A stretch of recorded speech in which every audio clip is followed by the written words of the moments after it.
Hello, and welcome to The Fool and the Philosopher. The Philosopher and the Fool. I was going to say something very pretentious, and I don't remember what it was, but it was going to be... What were we talking about? We were talking about women's fashion. We were talking about women. Yeah. And... We were being sexist. Well, we were saying that they can't handle averages. Yeah. Which no one can, though. I don't think anyone can. No one can handle statistics, and I can prove this by making you play XCOM for a couple of hours. Yeah. And then you'll say, that's impossible. Actually, it annoys me so much. It's happened in Worm, and so all the fanfic about Worm that do the same thing, technically it's not their fault because they're just copying Worm. Yeah. There is someone, her power, her name's Diana Abbott, I think. Yeah. And her power is she can tell you the chance of something happening. First of all, it's a nonsense statement. Yeah. Like, it's either 0 or it's 100%. Given a deterministic future, it's either 0 or 100%. Yeah. But they'll say, like, what are the chances of you being kidnapped right now? Because there's a gang member looking for her. And she's like 74.328%. First of all, cut off the decimals. Yeah. Nope, they're useless. Doesn't matter. The only people who do that are tech priests. And those tech priests that do that are annoying, and Caiaphas Cain hates them. But also, it doesn't actually add to the information you have. It's like, okay, you are like, basically... No, but what I'm saying with the tech priests is that's literal jargon. It's pointless. Yeah. But all you need to do with her, like, her power could actually literally just be, are you likely to be kidnapped in the next 24 hours or not? Like, that should be all she does. And she's like, yes or no, right? Yeah. But instead, she's like, there's an 87 point... Now, the one advantage of the percentages is they can say, like... So you've got this mug here, right? Yeah. So let's say, what are the odds of you getting kidnapped right now? Yeah. And she'll be like, 98.378%. Yeah. And then you're like, what are the odds now? And she's like, 98.36%. You're like, okay. So it's something to do with the mug or the place we moved it to. No, actually, the chances have changed because you're wasting time, you absolute moron, moving a mug around, you mug. Well, also just learning that the percentages would also change the chances, right? So I don't know if maybe she already accounts for like the Bayesian prior of like in the probability that she gives. But her power is so annoying. Yeah. Like, I think it's stupid because it's useless. It's like, plus, and this part makes it even more nonsensical. Anyone that has a power that can predict the future also counters anyone else that has a power that can predict the future in universe. Yeah. So basically, the reason she's trying to get kidnapped is she's trying to get kidnapped by a guy who can see the future perfectly. But he can't because anything she influences, he can't see because... So he's trying to kill her so he can actually see the future properly. Yeah.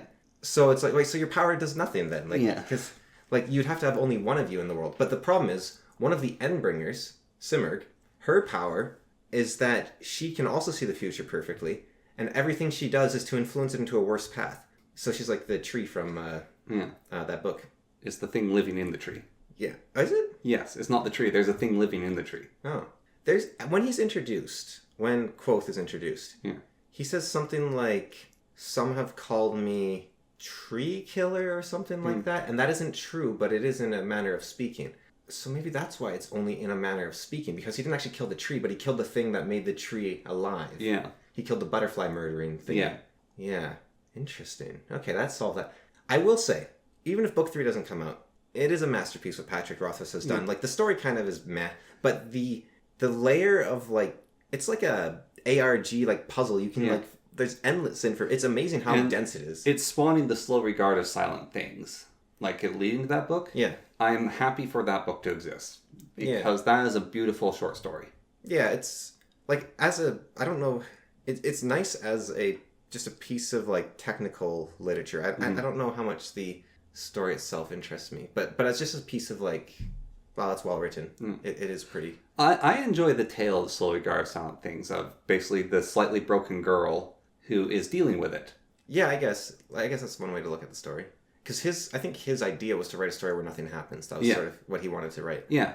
But it's just someone's day. But it is... Have you read The Wandering Inn? No. The longest book ever written? No. Okay. It's still getting written too. No. But it's published online in chapters. Yeah. I have not either. But apparently it's just about like someone going about their life running an inn. Ugh. So, if you liked that, I'm just saying, like... No. It's like, I think it's up to 14,000 That's pages. Like saying, oh... You liked Harry Potter, you'll love this book about a magic school. Yeah. Yeah, well, it's the same thing, right? It's no. Good God. It's just what it is on the shallow level is all that matters. For time. I'm doing fine for time. It's 2 hours off, remember? Yeah. Yeah, but we're doing fine for time, I think. Let's see, what do we got here? Fan fiction, right? Mm.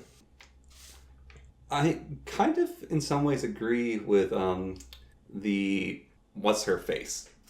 Well, two people I know that have given strong opinions on fan fiction are both female, but I'm going to guess it's either Robin Hobb or J.K. Rowling. Robin Hobb. Okay. Robin Hobb. Where it's like you're raping the art. I agree with her, but on a meta level. Yeah. Not on the simple fact that, like, you're violating Robin Hobb. Yeah. No, she said you're violating the art. Yeah. Yeah.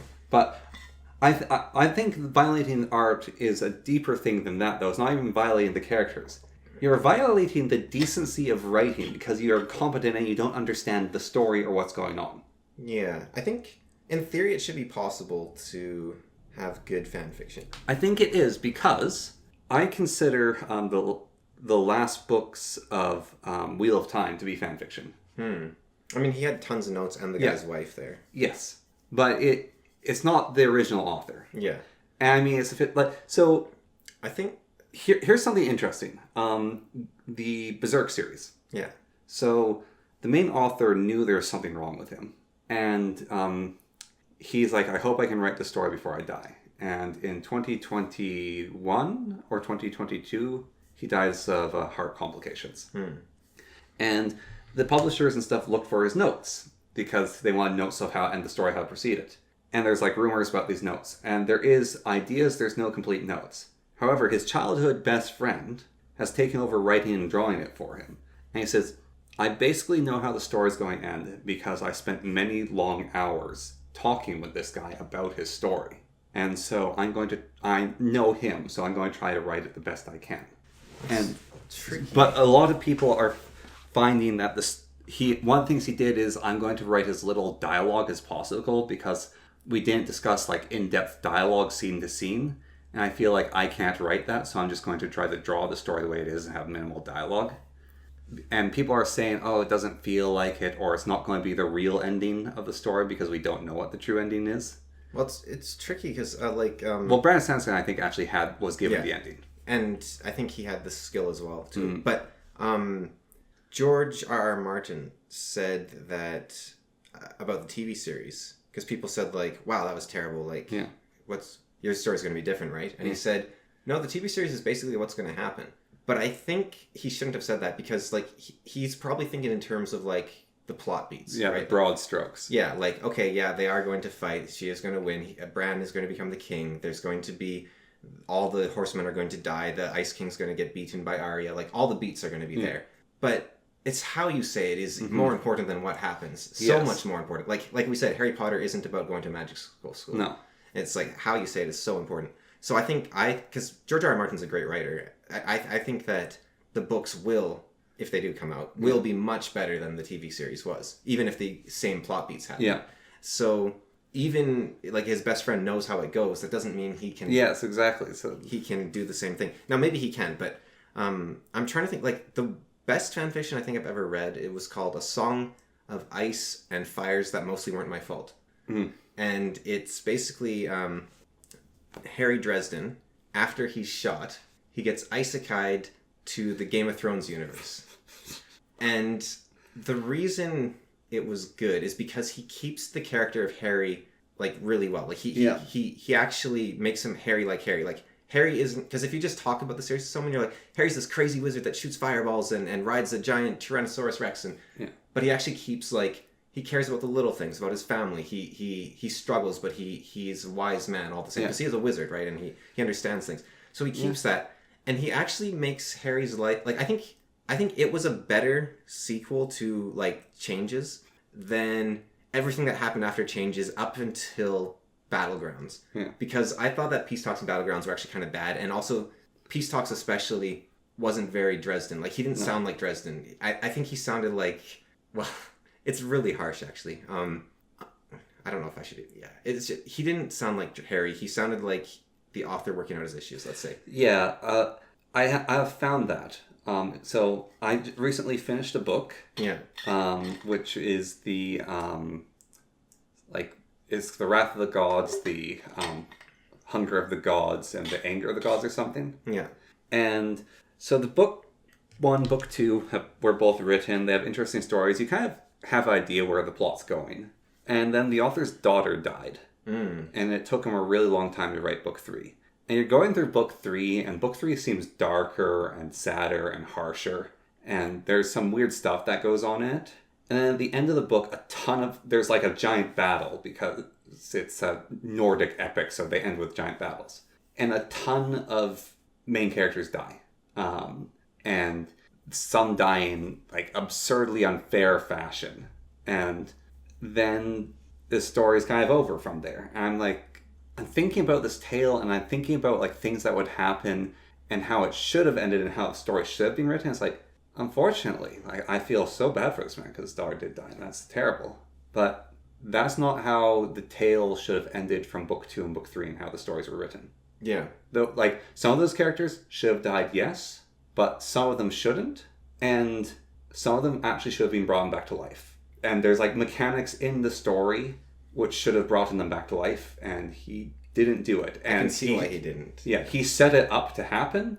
And I think in his older notes, it was probably set up for them to actually come back to life.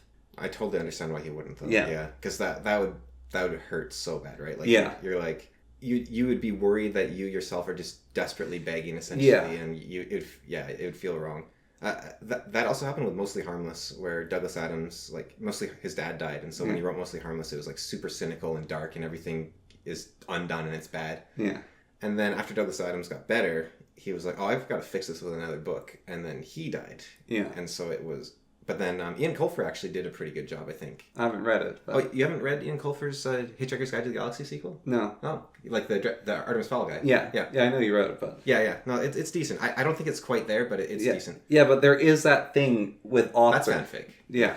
There is that thing with authors I have found, which is, it's an unfortunate tragedy in their life, but it impacts their work. Like, with the Steve Garrison as well. Yeah, when his dad died. Yeah. And to be fair to Jim Butcher, what happened with him is he went through a divorce, his dog died, and his house burned down. Like, back to back to back.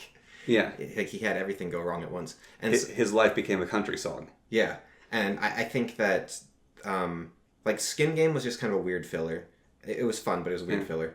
And then Peace Talks and Battlegrounds were just him working through his issues. Yeah. But then the next book, what's it called? 12 Months. 12 Months. I haven't read it yet. 12 Months is the book that should have come out after Changes. Yeah.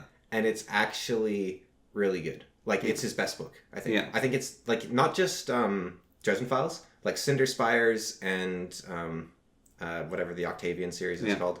I think it's the best book out of all his books I've ever read by him. He's written a different book series about a wizard. Like, each book is a wizard, and he writes it with someone else. Oh, that might not be him. His son is an author. Oh, is he? And his son's name is, like, Jim Butcher or something. Oh, really? Yeah. Because it's written by another author, and I saw them, and there's a whole bunch, and it's like a wizard in this, a wizard in this, a wizard in that. Yeah, no, that's probably his son's book. Okay. Because his son's an author that writes about wizards. and I think his name is also... No, I think his son's name is James Butcher. Okay. But Jim is, like, short for James. I'll have to look it up. Yeah. And I saw an interview with him and his son, and he's almost too proud of his son, like, because he's like, I'm so proud of him. He wrote this great book. Everyone's got to go read it. And I'm like, are these good, or is it just your dad's super famous and he's? But he is clearly so proud of his son. Yeah, which is it's cool. But it's also like, I don't know if you're the person, the objective, like the guy. Yeah, I was talking to a family member of ours, and we were talking about all the different books she'd read, and I looked at the Inheritance Cycle. And it's like, no, I was thinking about this book in retrospect. They're not that good. It's like, yeah, but I mean, considering the situation they came from, they could have been a lot worse. Yeah. It's like, I have to agree with you on that. Yeah, because his dad was a publisher, so. Yeah. But actually, honestly, like, he becomes a really good author. I think he becomes a pretty good author by the end.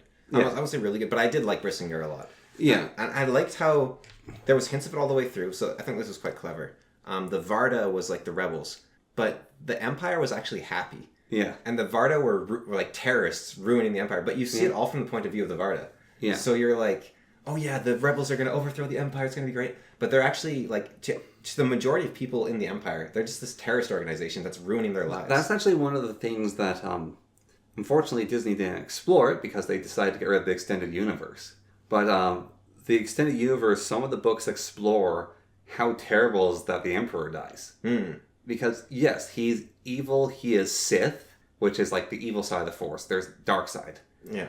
However, he's like a veterinary, high-functioning psychopath sort of thing. Yeah. Of the Empire is actually a good place, and I believe one of the big things that the Empire doesn't like slavers. Yeah.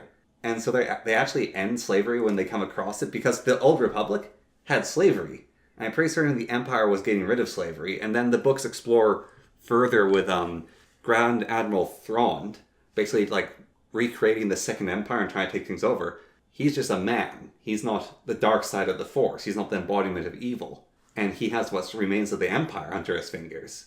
And so that's like a really interesting story of like Grand Admiral Thrawn trying to counteract the rebel and the New Republic and going like, no, you guys are idiots. You don't understand the sheer thing that it comes to managing a galactic empire. I was just reading a fanfic, actually, weirdly, like 2 days ago, which is, it's Anakin Skywalker. I guess, actually, the extended universe is all fan fiction. Yeah, sort of. It's a bit different, I would say, but it's similar. Yeah. But Anakin Skywalker, so Darth Vader, after he kills the Emperor, he gets transported to the Worm universe, and he's healed by Panacea, so he's fully restored to full health. And it's from his point of view. Mm-hmm. And so he kind of has this moment of like, I did a good deed as my last deed. Yeah.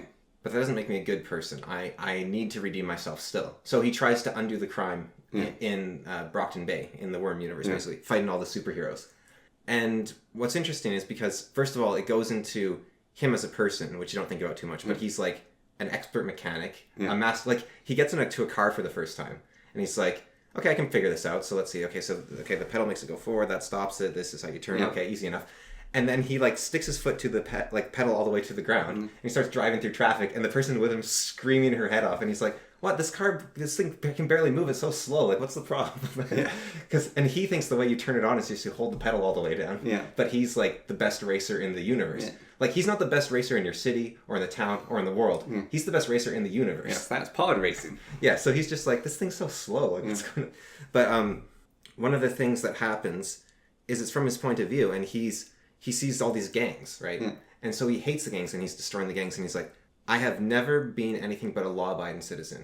Yeah. For the Old Republic, I was a Jedi which maintained the order. And then for the Empire, I also upheld the order. Yeah. And it was like, wait a minute, he's the guy that follows the law all the time. Like, he was always obeying the law. Like, he's one of the few people, actually, that was...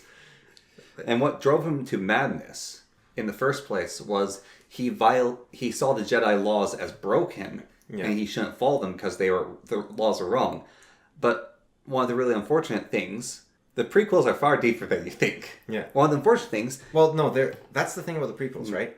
They're very deep on a like political, philosophical level, but they're not very good stories. Yeah. So like one thing, and they actually undo the worst thing they do. If they were their own universe, they'd be a pretty decent story. Yeah. The problem is they completely undo everything from the originals. Yeah. Because the originals, Obi-Wan is wearing the weird robes. Yeah. Because he's a refugee. Yeah.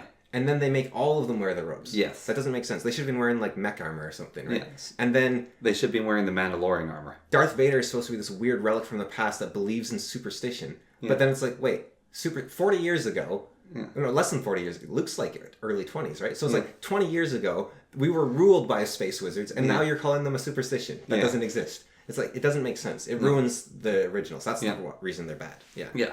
But, so, Qui-Gon Jinn gets killed by Darth Maul. Yeah. He's originally meant to raise Anakin.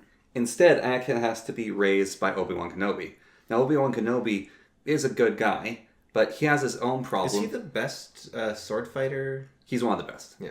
Obi-Wan Kenobi has his own problems. He was in love with this woman, and he decided to give her up, despite that, because of the Order. And so he projects this thing of, no, you have to follow the rules to Anakin, because that was his journey. Whereas Qui-Gon Jinn was, look, the Jedi Order is the Jedi Order. What does the Force say? Yeah. And the Force would have said to Anakin, it's okay to have attachments to Chancellor Amidala. Go have a kid with her, marry her, leave the Jedi Order. And Qui-Gon Jinn would have said to Anakin, look, I know you want to be a Jedi Knight. We took you from your mom to be a Jedi Knight. You want to be a master. Yoda and all these other people are saying, like, oh, you can't do this. We'll still break laws. Come here, kid. Come here. Like, yeah. Because he's in his 20s now, like Anakin or whatever, and Qui-Gon would be older. Qui-Gon says, just leave the Order. You're Yeah. allowed to do it. It's okay. Stop using the Force. We'll figure out the Chosen One a different way. Yes, there's this war, there's this battle going on. You're an important man. You're a leader amongst men. You're a flyer. I believe in you. The Order won't want you using the Force anymore, so you'll have to give that up. But go be a good man. And that's what Qui-Gon would have done. Yeah. Unfortunately, he died. Well, So, like, Qui-Gon would have told him, break the rules. what's interesting in the this fan fiction I was reading was Anakin. He murders like this bunch of kidnappers trying to actually funnily enough that girl with the percentages I was just telling you about. So they were trying to kidnap her. So he murders them to protect her, but she's injured. Yeah. And so he has to heal her. And so he does force healing. He's like, I have to abandon the dark side and like so I can force heal her. And so he's trying to force heal her, but then he's still no, I need to be able to fight these guys still. And he's like, well, I can do both then. I can do the dark and the light and have the powers of both. Yeah. And he says, wait a minute. That was what I was supposed to do the whole time. I was supposed to bring balance to the Force, and instead, the Jedi completely ignored half of the Force, and the Sith completely ignored half of the Force. And so he's like, wait a minute. They were all... So it actually becomes like a yin-yang Taoism. Yeah, that's what thing. the Grey Knights are. Well, no, the Grey Knights are meant to walk the line in between the Force, and they get it wrong as well. It's actually like people think the Grey Knights are meant to be a balance, but they're actually wrong too. They blend it where you're supposed to be a yin yang. You're not supposed to become a Grey Sludge, which is what Grey Knights are. Right. And the one thing I don't like, in the end, I didn't like it too much because they got. I don't know Star Wars enough. Yeah. Like I've never watched Star Wars. Yeah. But I know it. Like it's just a cultural. You've read the zeitgeist. comic, which is pretty good. There's a comic. The role-play game where they fly. Oh, I read parts of it. Okay. I didn't read the whole thing. I can't. Yeah, I don't think I've ever finished like a webcomic. No, I finished that one. Yeah. So it's funny because like I've never watched those Star Wars, but I know it. No, the only webcomic I've read all the way through that was I think really good was The Abominable Charles Christopher. That's a really good one. That's just Gilgamesh. Yeah. But I mean it's like the best story, so Yeah. like how can you go wrong? And then I read well, I didn't read most. I read like thousands upon thousands of panels of Schlock Mercenary. Yes. But it's just so long. Yes. And I think that's about it. I thought there was another good one. Maybe not. Oh no! I actually read all of Monster Soup. That one's kind of interesting. What's interesting about Monster Soup to me? Have you read that? I think I have. It's like a bunch of monsters, like a ghost and a zombie, and they're sent to a prison mansion, and then they don't know why they're sent there. So it's like a ghost, a zombie, a werewolf, and I vaguely read it. I don't remember. But the plot's kind of intriguing. Yeah. But although it's a bit like Lost, where it's like just get to the Yeah. and that's always a bit of a red flag. But also the art is like incredible. It's clearly 3D models drawn over, but still it's like it's you don't because webcomics didn't used to be high quality, and this one is high quality, so it's kind of interesting. Like because I went and read a bit of Unsounded again. Yeah. It's like Unsounded is actually like Unsounded when I read it first time I was like this is like the most high quality webcomic I've ever seen. But actually compared to like the new webtoons coming out, it's kind of par for the course sort of. Part for a course, she still does things that webtoons don't do. Well, the main thing she does is she actually draws it, whereas the webtoons are doing a lot of like the 3D environments And also she animates her panels and does crazy things with HTML scripts. Oh, does she? Yeah. I never got that far, I guess. Okay. It's over. Unsound is over. Yeah, well, I tried rereading it recently, and I was liking it up until the silver-haired people arrive. And then that was the thing that got me the first time I tried to read it as well. Like, I don't like those silver-haired people. Quigley and his son? Yeah, like, I think they drag the whole story down. No, I don't like Quigley either. Like, not because they're, like, evil people or anything. It's just, like, the story's doing one thing, and then you just stick a whole new story into the thing. It's like, I wanted to learn about the zombie and the little rat girl. And then She's a lion. the little rat girl. She's a lion. How come her dad doesn't have a tail? It is actually explained Okay. throughout the whole story. You're not going to read it, though. No. No. Basically, he fell in love with a god, and she was made by the Black Tongues. Okay. Which are... crazy cultists who worship... those guys that have the vats full of organs and stuff? Yeah. They also made the zombie. Oh, okay. And they are basically... she's the twin of someone who is born in the realm of souls. She's meant to represent a lion, and she can freely travel between their world and the realm of souls. Well, not freely, but she can interact in between them. Yeah. And basically she was meant to be the linchpin plot of a dead god basically trying to reestablish her influence in the world. and unfortunately she failed. So it's like meant to be like this master plan of like plans within plans. Everything's going to come together, and this new god's going to get what they want. And there's all a bunch of other plots going on, and it all falls apart because a little girl just wants to be accepted, and a man who lost his daughter wants to look after a little girl. And so it's their love and bond to each other ruin the plans of gods, queens, and empire. And is that the zombie is the guy that loves her? Or? Yes. Yeah. Yes. So his daughter was murdered in front of him. Yeah, I think that's right at the start of the... Yeah. They show that. Because he's... Yeah, Dune. Yeah. Duna. I don't get... There's also some weird things with the comic that kind of throw me off. Like, she'll do these high-resolution panels where it's like, this is what it actually looks like. Yeah. And it shows him...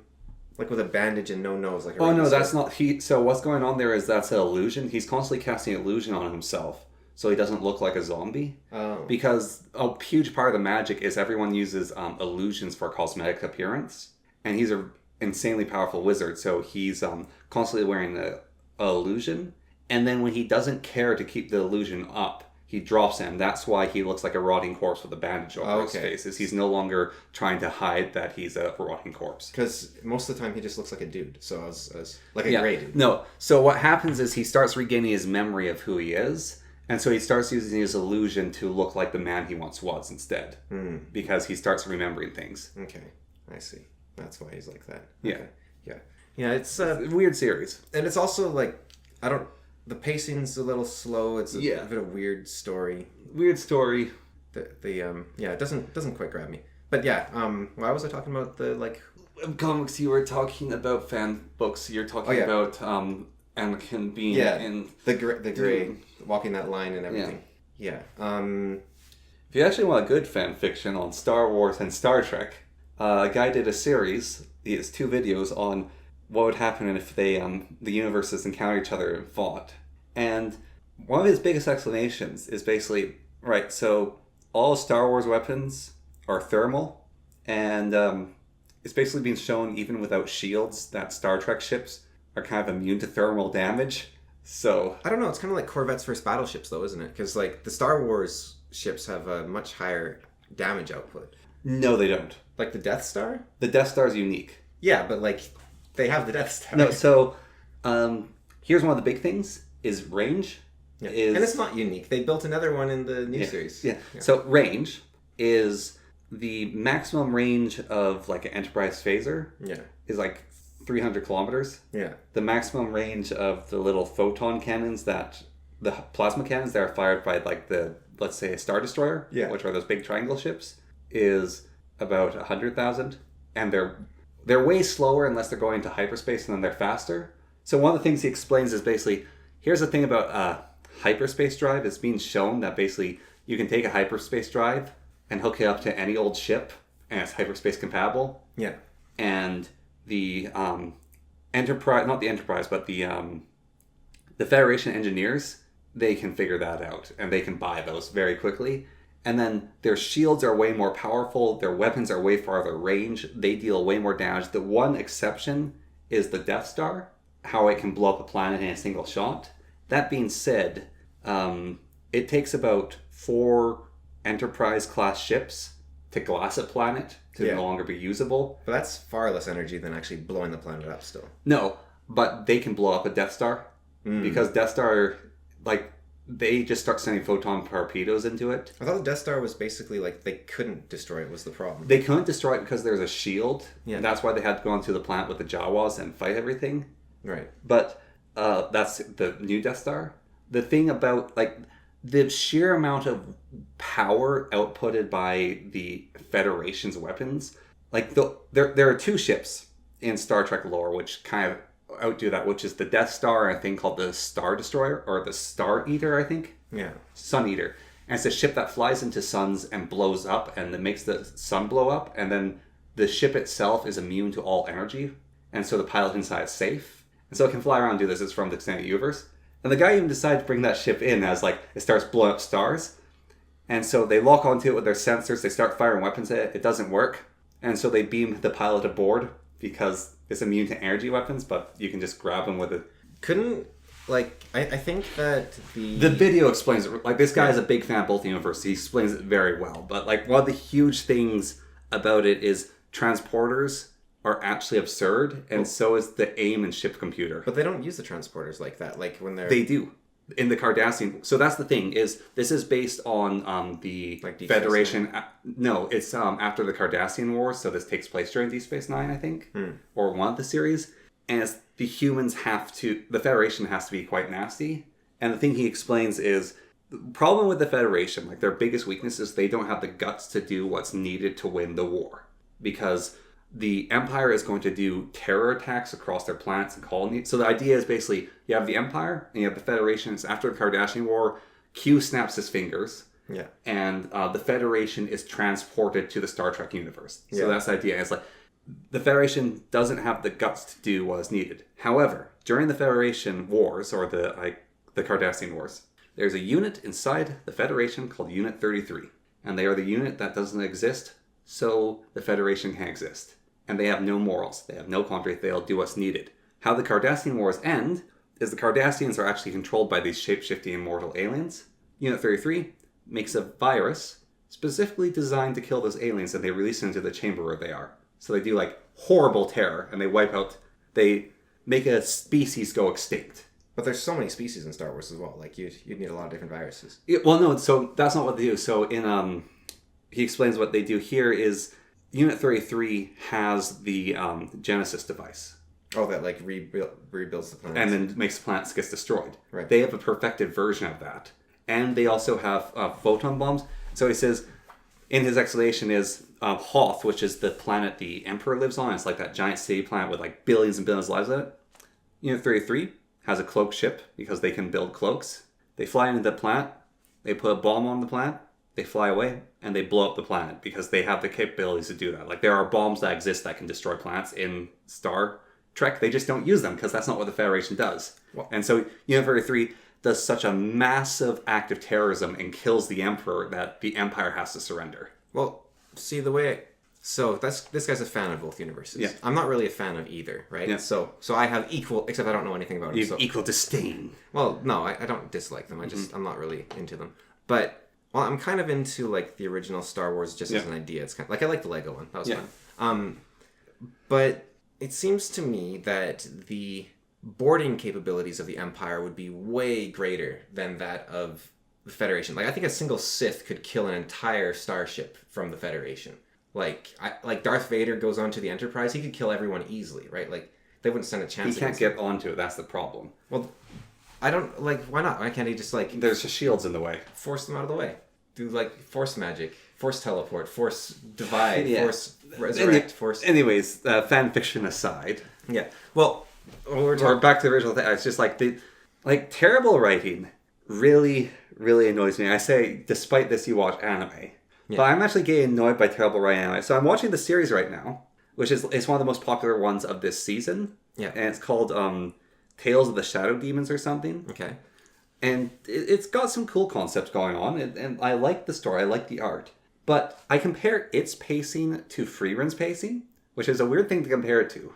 But the amount of things that will happen in a single Freerun episode, compared to the amount of things that happen in one of these episodes at the same pace, good God, this Shadow Realm thing has terrible pacing. It is god-awful. I think I have a clarification for pacing here, which I think is the correct answer. Because Freerun, not much happens, so it's got slow pacing, but it doesn't. It actually has very, very good pacing. Yeah. And it's like, okay, what does that mean? And I think what it means is that the amount of value that occurs in the time given. Yes. So you learn, like, 3 new life lessons, and you learn 2 new things about Freerun and 1 new thing about Stark. Like, that is what pacing is. So if it takes you 3 episodes to reveal a single idea, that better be a really good idea, or the value pacing is really bad. And that's what we mean by bad pacing. Yes. Yeah. So even it doesn't have to be like, you don't have to get a life lesson or moral, but it's just like, I need to learn something about your world or about the development of the plot.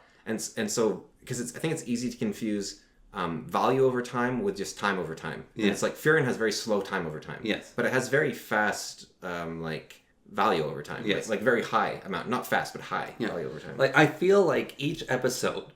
with Freerun, you feel satisfied after watching a Freerun episode. Yeah.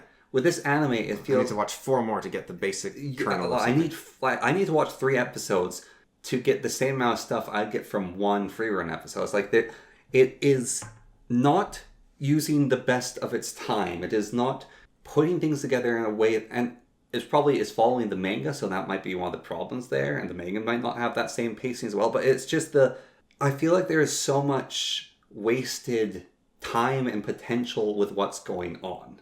Yeah, and that's something that Firen, I think its strength actually is that it was brave enough to do was, like, its second season is, like, super short. Because they're like, we need time. Third season's going to be long, so we need time. So they're just like, we'll just cut it there. Instead of like, oh, well, we'll just have, like, 12 episodes of padding and then we'll be rushing to finish season 3 next year. It's like, no, we'll just make this one a short one. But, like, that book I was telling you about, with the Wrath of the Gods, there was points in time, even reading that book, where I was going, okay, you don't need to be writing this much. Like, this whole thing, you could just take out this whole section of the book, and it wasn't needed. Yeah. And sometimes you want to explore the story, you want to explore the idea, and I get that.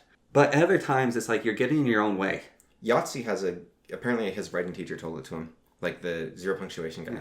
He said, my writing teacher always used to say to me, are you right now writing the most interesting part of your story? Yeah. If you're not, why? Skip to that instead. Skip to the most interesting point. And I think that's really good advice. Now, it sounds like, oh, just skip to the end or something. But it's like, no, because the end will be more interesting if it's based on a more interesting... Yeah. But you have to skip to the most interesting part. In my video editing, I will go through it, and a lot of I have an idea of what I want to do. I set things up. I go through, I learn. Sometimes I script. Most of the time, it's all ad lib. Like, I'm an improver. Yeah. That's what I'm actually good at, is improv. That's also how I DM. Yeah. I do huge amounts of improv, and people are shocked when I tell them that most of my DMing is improv. But anyways, in my video, do all this improv, and I'll be editing it. And when I was making it, I was like, oh, I said all those things there, and there's some funny jokes here, and there's all these ideas, and all this exploration. But, is that what this video is about? I don't think so. Yeah, it's like... And so it's gone. Something I'll do in my videos, like, let's say I'm playing Here's My Magic. Yeah. And I'll be like, okay, so I think I need to take out this guy here. Where is he? I'll look around. Okay, there he is. And, okay, so if I'll have this much movement left, so I can stop by this garden, and then I'll pick up I'll have to get the other guy. Okay, so I'll switch over to you. Okay, here. So you'll pick up those items. And then what I'll do is I'll stop, and then I'll click on the original hero I was on. And I'll say, okay, guys, so what I'm going to do is I'm going to go down here, grab this. This guy's going to come meet me. We're going to take the items. So I'll just turn it into, like, 2 sentences. Yeah. But it might take me, like, 5 minutes to figure it out. And I think it gives it... Although, I saw a comment on YouTube, not on my video, but something else. Because someone did a video on the phenomena of... it happens to a lot of YouTubers, where they'll put their heart and soul into a video, and the video might do okay. Yeah. But then they will put, like, no effort into a video, and it'll get, like, 10 or 100 times the amount of views, and, like, people will be loving it, and everyone's like, this is amazing, I want more of this. And the guy it was Al Jokes was the guy, and he was saying, like, he's like, I hired an actual actor, I spent 3 days writing the script, it cost me thousands of dollars, and it was, like, an okay video. And then I just sat here at my desk and asked you guys, like, 3 questions, and that video went crazy. It's like, what's going on? And one of the guys in the comments said something that's stuck with me, which was, I saw that you had this video with an actor, and I thought, okay, I've got to sit down and watch this. Like, this is, like, you put the work in. Yeah. I don't have the time to sit down and watch a video right now, but since I'm cleaning the house, I'll watch this video where you're just sitting at your desk asking, like, 3 nonsense questions. Yeah. And that's why, because the viewer exists as well. Yes. And people go to YouTube because they're eating or they're cleaning their house. That is why Police Academy failed. Which is... What's that? Sorry, what's it called? Police Academy? The Naked Gun was based off of. Oh, Police Squad, yeah. That's why Police Squad failed. Yeah, because you had to pay attention. And it's a TV show. You're supposed to just put it on the background while you vacuum the house. Yeah. Yeah, so... Now, that doesn't mean you have to play to your audience, but that does explain why that will happen. Which also explains why my Bulwark playthrough, which took me like 9 hours filming plus editing, basically, is by far my most popular series. Whereas the series where I have, where I edited the first video took me 300 hours. Yeah. Has less views than this 9-hour project. Yeah. And that was just episode 1 was 300 hours. The next episode was 30 hours. And then everyone after that was about 20 hours. Because the first episode took way more editing than the others. But but then my Bulwark, where I didn't edit it at all, basically, like I just put in a few things here and there and cut out some dead air, but it was like basically unedited, and that was way more popular. Yeah. And that's because when you go to watch some Heroes of Might and Magic, you're not there to like listen to a lecture on game design. You're there to stick it on the background while you eat supper. Well, that's why I had to stop streaming. Yeah. I was like, wait a minute, the audience that watches me for the kinds of videos that I do, I'm trying to do that kind of video while streaming. Yeah. I actually don't have that much brain power. Yeah. Like, to make like that sort of video. Well, the thing is, they find it amusing but it gets old, is what my videos are is I go into Minecraft, and when I play it on a single player world, I have insights that many people don't have, and I have the ability to express things and find things in mods that people find interesting, and I can explain. Like, even if someone's better at breaking mods than me, they will enjoy watching my video, because I will tell them everything about that mod, and then that will make them go, oh, so that's how that works, and I can do this and this and this and this with that, because I can figure these things out. And when I used to do Let's Plays, even that was involved in them, is my fundamental understanding of how the game mechanics of Minecraft worked. Not to a deep level where it's like I can build some crazy redstone contraption, but more it's like, all right, game design wise, this is how this is work, this is how you do all these things, and this is why this decision was made, and this is how you do that. And then I'm trying to live stream. That's not doable, live streaming for me. Yeah. And so I'm getting frustrated, and they're going, haha, look at this guy, he's usually smart being an idiot. And that makes me feel frustrated and mad. And so it's like, oh, I actually can't live stream like this. I have to stop.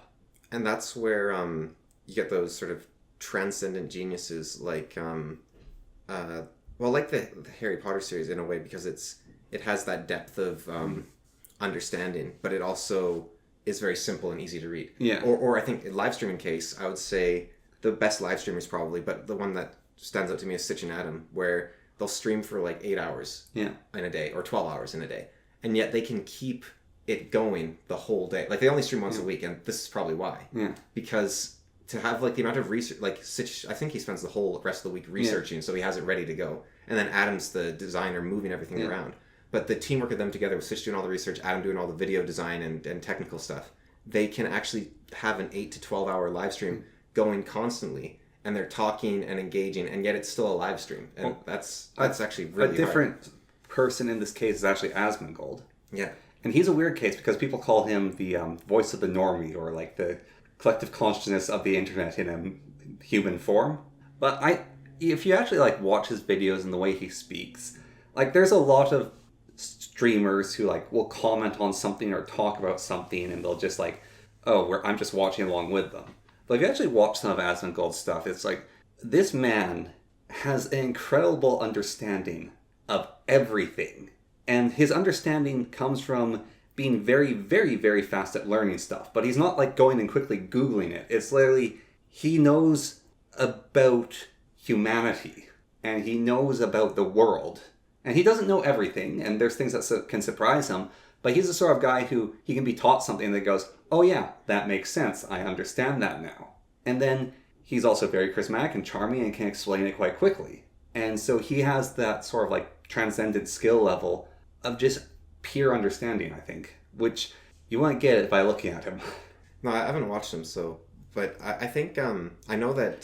There is a reason why he's the most popular Twitch streamer on Earth. Or one of the top, like he's top the most 10. popular political, I think, is the... Yeah, he's like one of the top 10 on Earth, even with that, because he also does video games. Yeah. Destiny, who's like kind of a mirror to him in a way. Yeah. I think he is also very, very good. Like, Destiny's insanely smart. He's very quick at learning. Yeah. But I think what happens, and this happens to a lot of streamers, like, it doesn't happen to Stitch and Adam, because like I said, they stream once a week. Yeah.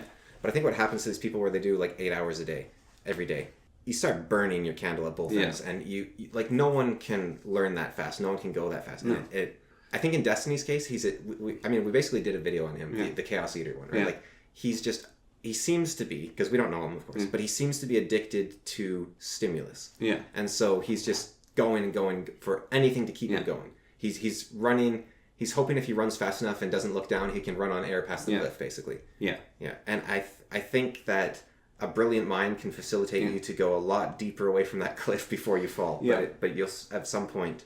Well, with Asmongold, I don't think he's constantly streaming. Like, he streams a lot. But the other thing is, you said no one can learn that fast. is if you learn about how Asmongold grew up and his life story, man's not had an easy life. Yeah. In any sense. And he's like a hobbit. He's actually very easily contented. And so those two things together of him having an absolutely brutal life and him also being very easily contented has led to him having a remarkable resilience when it comes to being a streamer. In both that he's not like destroyed by his own wealth because he's ridiculously rich, but he has no idea what to do with his money. And also he has endured some of the worst suffering a person can. And he's come out the other side of it. Well, that's good for him. Yeah. Yeah. I think streaming is risky though. Yeah. Because it depends. You have to be the right person for it. Yes. Sure. No, definitely. But it also like it depends. Like if you streamed a lot, you'd probably get better at it, and you'd attract more and more people that like your videos, and you could. It might even make your channel grow, right? But the thing is, if you don't want to be streaming, you're going to be attracting the kind of people that like streaming. So it's not. Josh Strife actually, he did a video on this because he did an experiment. I think he's almost done now, where he streamed for like a year or two. Yeah. I think he basically only streamed, and he said, "Yeah, it got me a lot of followers, but I like making my long, in-depth dive videos." And these followers don't watch that. So I actually just kind of killed my YouTube channel. Well, sometimes it's also, I like these followers better than that kind of like... Yeah.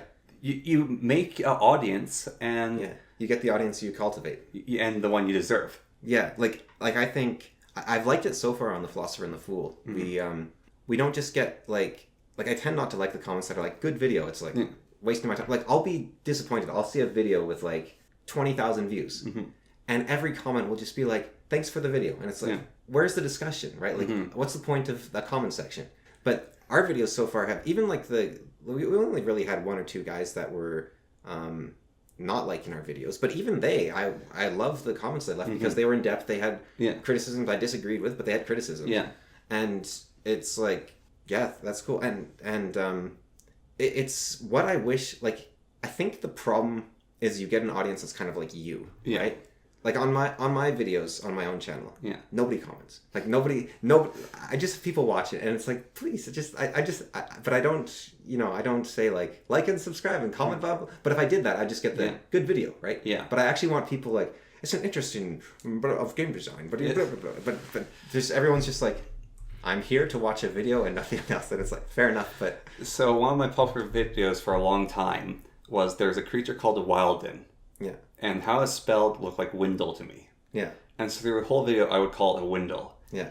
And the amount of comments people saying, it's Wilded, like they're getting so mad at me. And then one guy says, like, good props to you turning one of your weaknesses into a advantage to increase engagement with the SEO. Because, like, look, I don't know how dyslexic you are, if you're playing up your mispronunciation a little bit, but it's like, look, you said so many words wrong, but your ability to explain things is good enough that I could still get them. And I just found it funny. And I was like, I will take that as a 50% compliment because I thought I did a good job. Yeah. No, one of my biggest defenses on that, which I say to people, like, look, it's a made-up word. It's not a real word. I'm actually really good at English, but when you start making up words, then I can't do it. Yeah, but it also, like, that comment engagement, like, it can be good for your video to get views. But again, it's like, I don't want everyone correcting me. Well, I don't actually mind like that sort of thing. Like it's not exactly good, but I find it funny. Yeah, but it's a useless comment to me. Right? Yes. Like I would. Well, maybe it's useful if it's really important to pronounce the word. I'm not a huge fan of worrying about word pronunciation and name pronunciation in general. But if but I want to. What was that book called that the Living in Walls guys talked about? It was like The Great Conversation or something. I want to like further the great conversation. I want humanity to be like bouncing off of each other. I want it to be a forum. Like I think the internet is at its best as a forum.